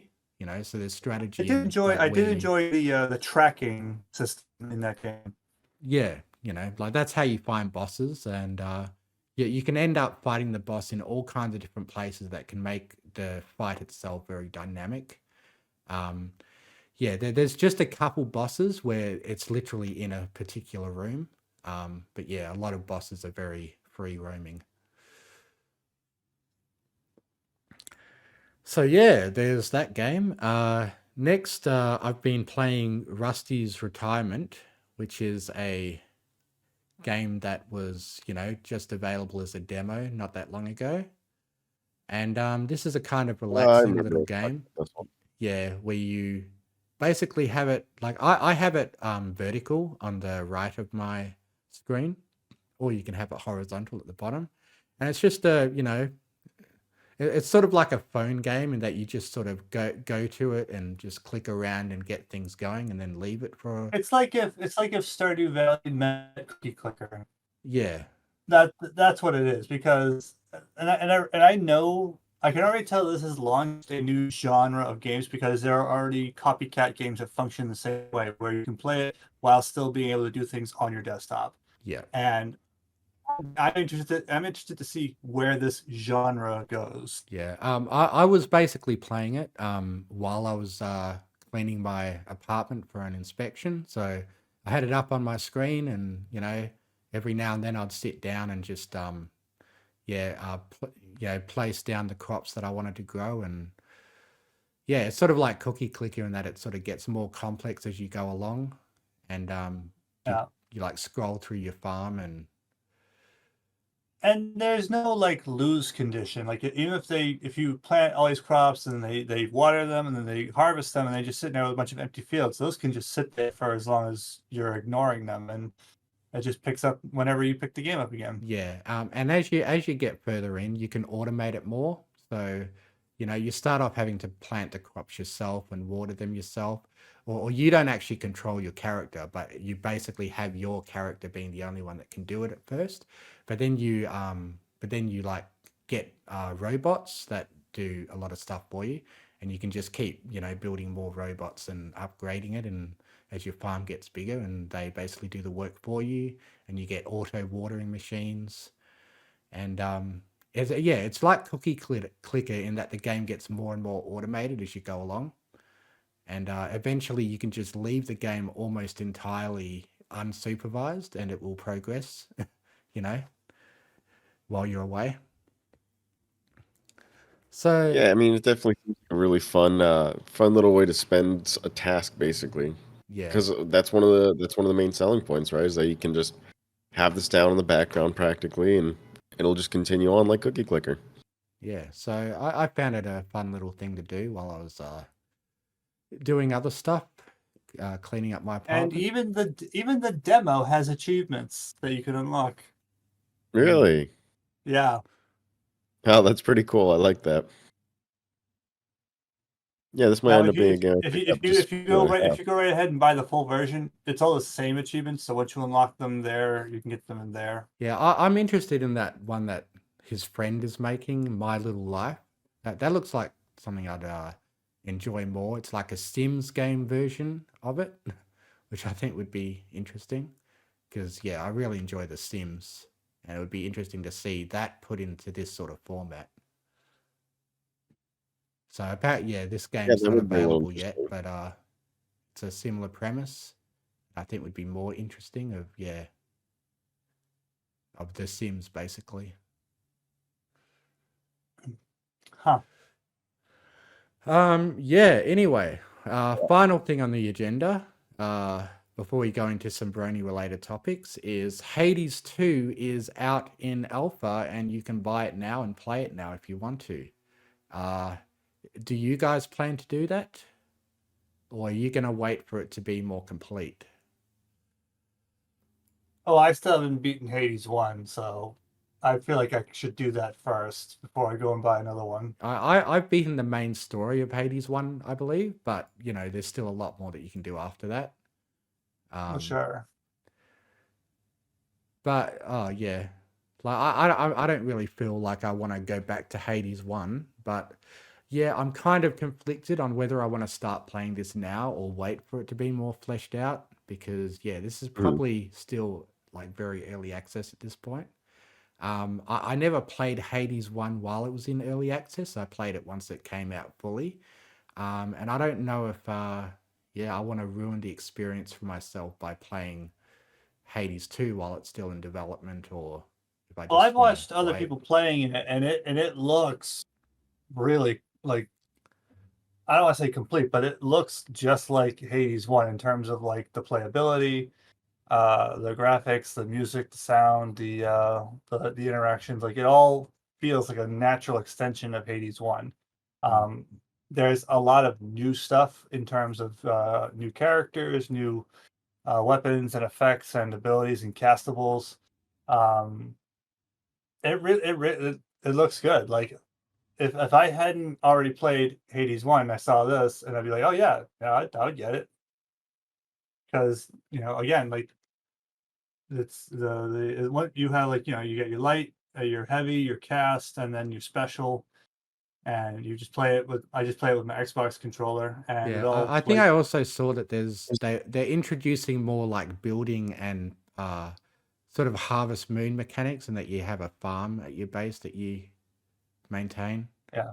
I didn't see that during the playthroughs that I had watched, but I mean that's new. That's interesting. Yeah, Is I this something you can actually play with friends? Like co-op, is that something you can do in this game? Or is it Oh, purely single that player? would be cool, huh? But I'm gonna say probably not. that'd be a good idea for them to include that though, I reckon. But yeah, Yeah, because this apparently would you're be something playing that as would either be a the lot of fun to daughter play or with friends. sister of the original character. I don't remember. Oh, probably sister.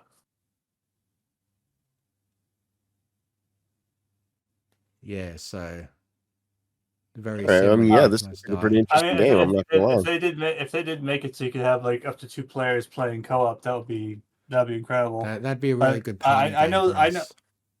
Well, not necessarily a party game because once you have more than 2 players, it probably start to get a little crowded with the size of the arenas. Hmm.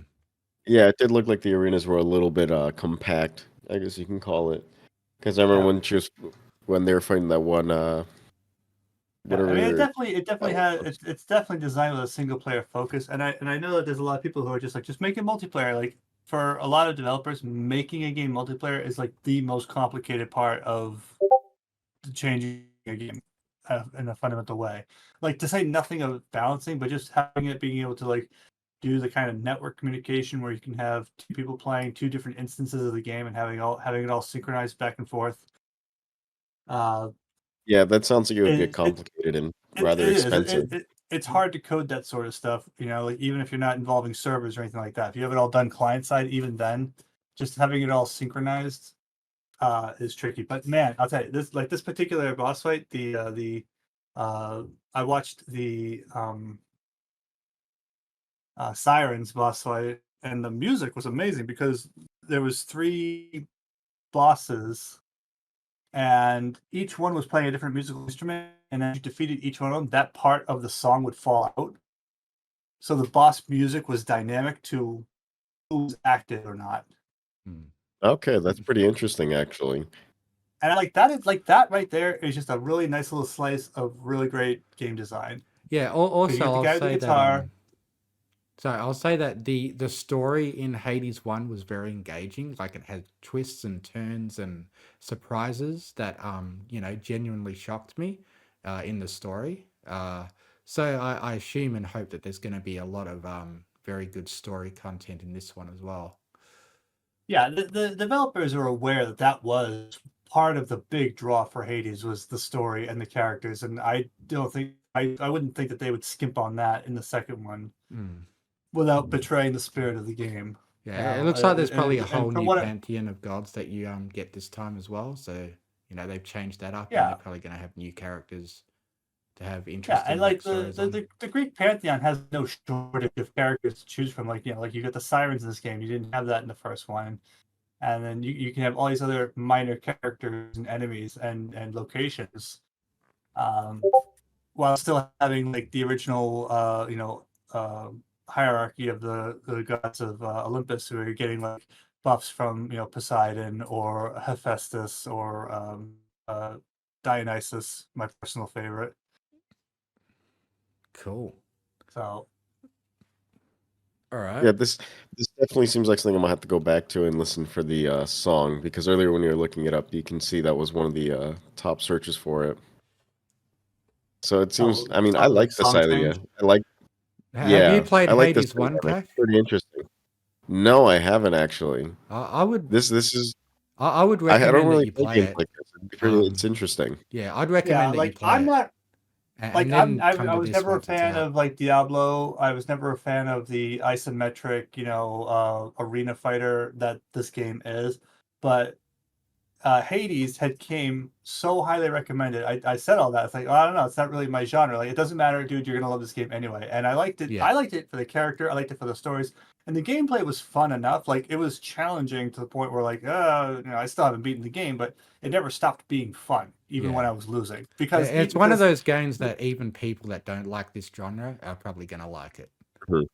yeah, and the thing Okay, too is that okay. like because you're an immortal son of Hades, the god of the underworld, you don't really die. And when you're defeated and you have to return back to the beginning, it's part of the story. Like Yeah, dying is a requirement to progress the story yeah, anyway. So like when and you the die, it doesn't bosses feel like will, a yeah, the bosses will make comments, that go along with that. So they'll oh yeah, depending on who you're defeated by, and that's great too because like all of that is more content. So when you die, it's not a defeat; it's part of progressing. And then when you do it yeah, you wrong, get new you're like, dialogue oh each time.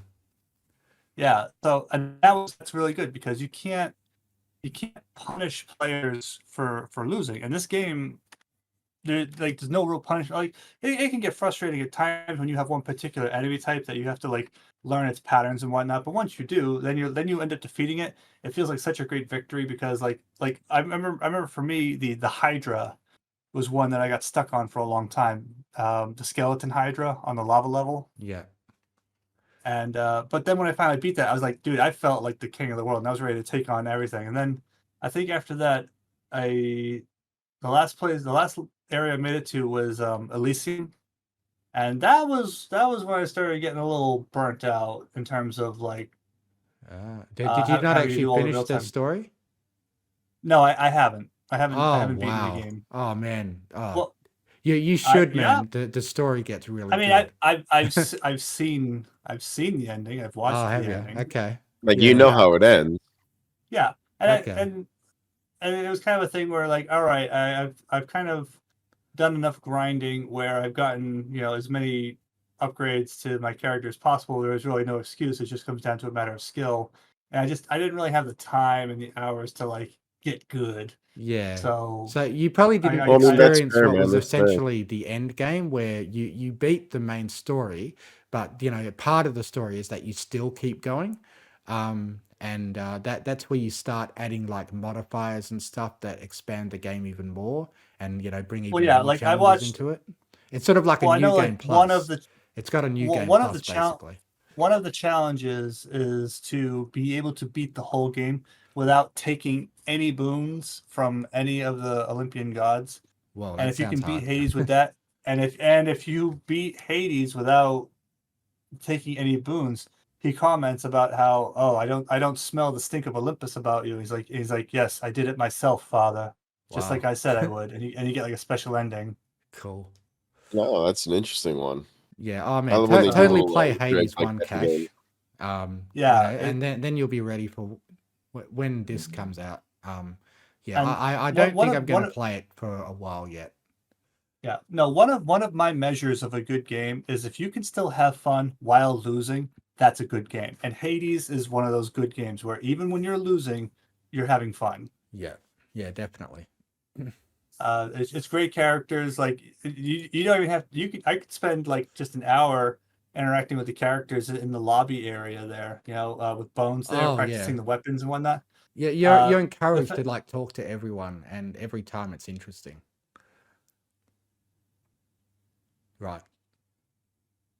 so I would just say yeah, add that to your list of games that you really need to play because it's so fun. Like I love Zagreus. He's a great character.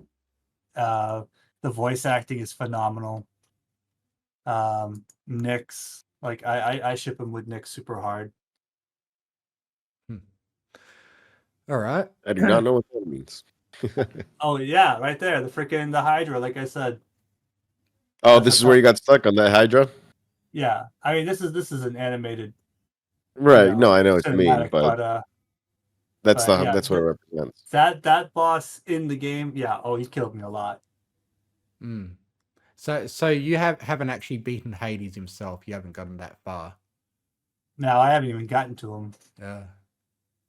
I don't know. I think you Um, kind of cheated yourself by not going through the actual process of it and instead watching videos and sort of having it spoiled for yourself. But you do you, I guess. I mean, I was plenty motivated to do it. It was just a case of like other games had come out and I wanted to play something else, And you and work full I was getting time and frustrated. Yeah, and that's the other thing too. Like, I mean, if I could make a career out of streaming games, I would do that Oh, to the point where I would, 100%. yeah. like. But I don't have that. I'd set like up for to, but myself. I don't think I am, one of those people that's able to have interesting things to say while I'm playing a game enough that I could, become any kind of streamer. I mean, that would be I think that's a pretty difficult thing to be good at. Enough for people to want to watch you. It is a skill, and like any skill, it's something that you can practice and get better at. But some people do have a natural affinity for it, with more charisma for it. Hmm. But Well, it's just it's basically showmanship, and yeah, to like an extreme degree, because it's such a competitive industry. I mean, anyone can stream nowadays. yeah, and that's the other thing too. Like now, if you start your own streaming channel, it's like throwing a message in a bottle into a sea made entirely of messages in bottles. But Yeah, pretty the bottom much. line is, Hades, phenomenal game. I loved it. Hades 2 looks like more of the good stuff. So I wish it all the success. All right. Now, before we finish off the show, I just wanted to cover a couple little brony related things. First of all, I've released my very first audio book that is fully voice acted. So I do the narration, and I've got 7 voice actors that casted for all the characters, and I've gotten chapter 1 out, and I'm now working on chapter 2 to 6, and I'm having a lot of these voice actors continue on with me. And I think it's the most ambitious project I've done audiobook wise. So I put a link there. How many chapters are we looking at total? Well, this Like guy how apparently many will it plans be at the end? to recreate the entire show. He probably won't get that Oh, far, well, but that so far he's done like 10 chapters, I think. I guess we'll see how far he gets. But yeah, I'm eager for it. I just wanted. Yeah, so yeah, I've linked that in there. If you wanted to play the start of it, I'd just like you to listen to the start of it because I use a Suno song that I'd like you guys to listen to. Is there any volume on it? Oh, yeah, I know what's happening. I muted the site earlier. There we go. Ponyville Kindergarten by Bisharo. Chapter 1. Kindergarten is magic. Ponyville Kindergarten, Ponyville Kindergarten is a magical place where fillies learn and play. Fun, fun, imagination and games. But I no wanna. Twilight Sparkle, age 4, is currently being All dragged right, I to a see. kindergarten All right, off in you the can stop distance there. by her mother, Twilight Velvet. So yeah, that's just a little demo of that, and how another thing that I use Suno in to make the theme song for that thing, and I also used it to create all the background instrumental music as well. And just one more thing I wanted to show you before we close up the show. This is a song that I made that I haven't released yet because I've created a bunch of songs that I've now put on my YouTube channel to be released daily. When I did my big obsessive couple days with Suno. So I just wanted to play a song that's coming up in the future on my channel that I thought turned out really, really good. It was probably one of my favorite ones that I made. Let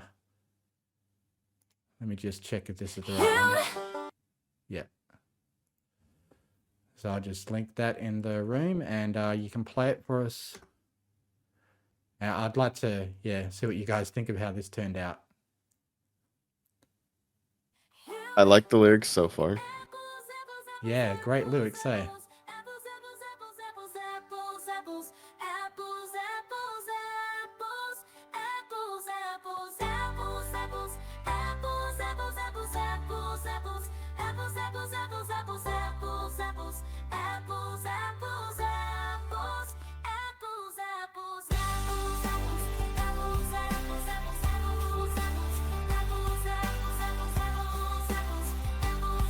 Really captured Applejack here. Yeah.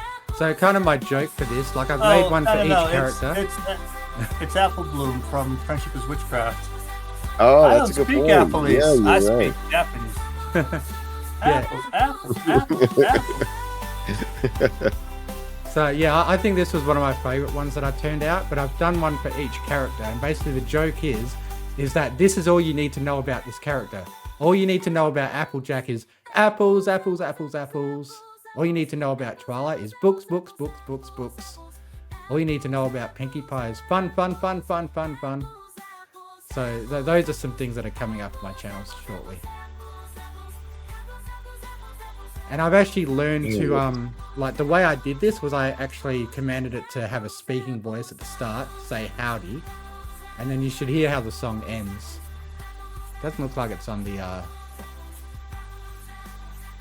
but the way it ends is kind of funny.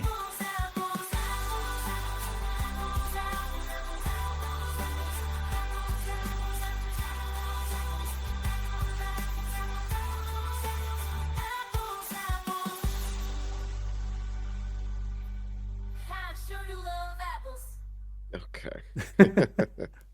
But yeah, I just thought that turned out really cool and very catchy. Like that's something that you, yeah, that's my next song in my thing. Anyway, so I guess that's it for the show, unless you guys had anything else you wanted to talk about before we close it up. Nah, it was a good show. Cool. Yeah, I think that was pretty good. All right. So, continue listening to find out which celebrity I get to endorse the podcast that's totally not AI, is totally real. And we'll catch you guys next time. See y'all next time, folks. Have a good one and tune in again.